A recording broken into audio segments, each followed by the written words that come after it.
Welcome back, everybody. Dr. Zeke here, and today I am going to discuss the 4 pillars that I use when I train my clients how to sleep again. A lot of my clients, they just can't fall asleep.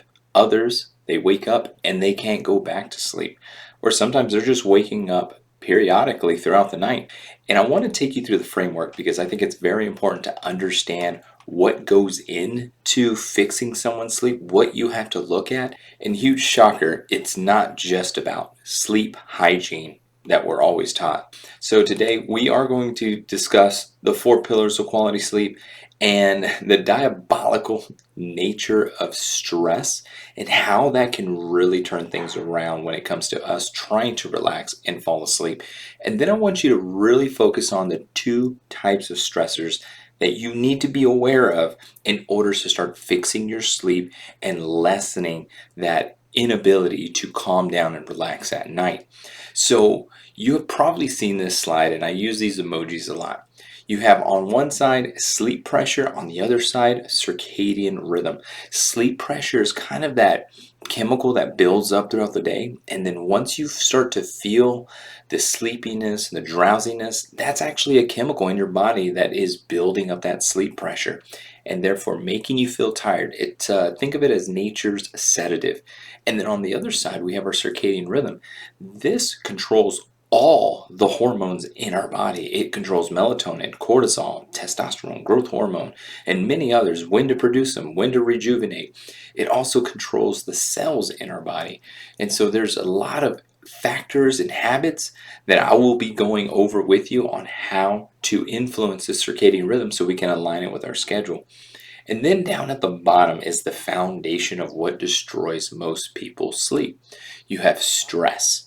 You have the mental side, and then you have the physical side. Now, you might not hear physical stress too often. Most people think of it as like a vicious workout or something where you get injured and your body is ramping up the stress response, therefore causing it hard for you to fall asleep. So things like pain and chronic pain and acute pain, injuries, and things like that fall into this bucket. But many other things like imbalanced blood sugar, or maybe certain conditions like dysbiosis or leaky gut that are causing inflammation and causing that stress response to be bigger than what it normally is.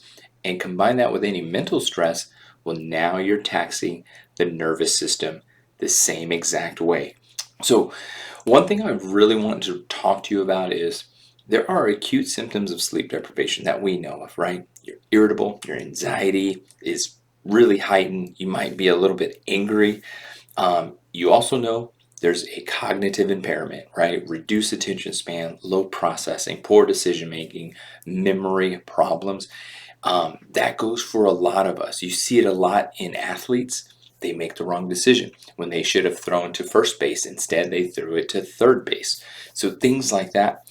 And then lastly, you have these decreased positive effects. So your ability to feel pleasure or react negatively, you react really negatively to stress. These are huge. And one of the most dangerous things, especially for adults, is micro sleeps.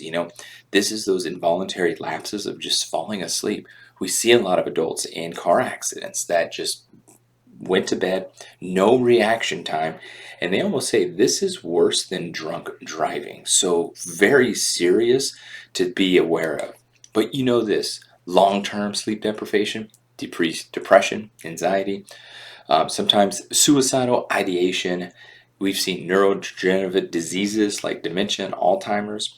We know that there's some form of plaque that builds up, and when we are not sleeping, that type of degradation of your neurocognitive system starts to occur, and this is what happens. We've seen higher cases of Parkinson's, and then of course cognitive decline and impairment. I mean, just feeling horrible. But I want to talk to you about stress, because this is the foundation of not just being a healthy sleep, but having a healthy body just in general. We should all be looking at how do we decrease the amount of stress in our lives.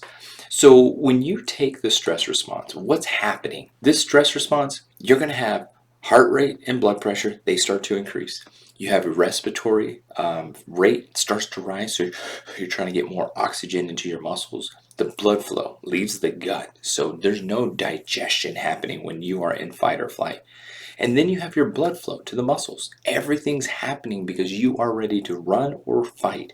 Then the brain is getting all the blood flow because you need the systems in the brain ready to click. But one thing else, inflammation is starting to be released, and cortisol or epinephrine are starting to be produced because you got to be alert, you got to be ready to go. And then finally, this is the peak mental alertness. Now, I put a picture of somebody on the left stressed out and a tiger on the right as if you were confronted by a tiger. Your brain does not know the difference. It will trigger this response regardless of what's happening on either side. So that's the thing that we have to take in mind. Now I want to show you another picture. Level 1, you see right there, there's an off position right here. That's your rest and digest. Everything's happening here. No muscles are really activated. But then when you turn on this fight response, this is something that is like your level 1. You can handle this, right? You can take care of yourself. But if we start to increase the stress and dial it more, so take it to where like you were fighting one-on-one with somebody, that's your fight response. But you throw in 5 more people, you're probably thinking, okay, I need to run. Still the same response. But let's say you have about 100 people and they are all ready to get at you. You are at level 3, you are at the freeze response. Fight, flight, freeze. This is what happens in your nervous system when you are overwhelmed. And oftentimes this happens to a lot of individuals. So like I mentioned, there's 2 types of stresses. There's on the mental side where things like work and social stress and certain other characteristics that can stress you out, being just an anxious person or maybe a perfectionist and things like that. And then there's the physical side. This is the uncontrolled chronic disorders that you might be trying to treat, the gut issues, the sleep disorders, inflammatory conditions, nutrient deficiencies, and environmental toxins, the things that we get from our food, whether it's good quality or bad quality. So when you think about these types of stressors, we're going to be diving in much deeper on the mental, but mainly that physical side. What we can do now to reduce that threshold of that stress response constantly firing. And with that, hopefully we are going to be guiding you more towards those healthier habits, not just for sleep, but for your whole body and everything else that goes with it.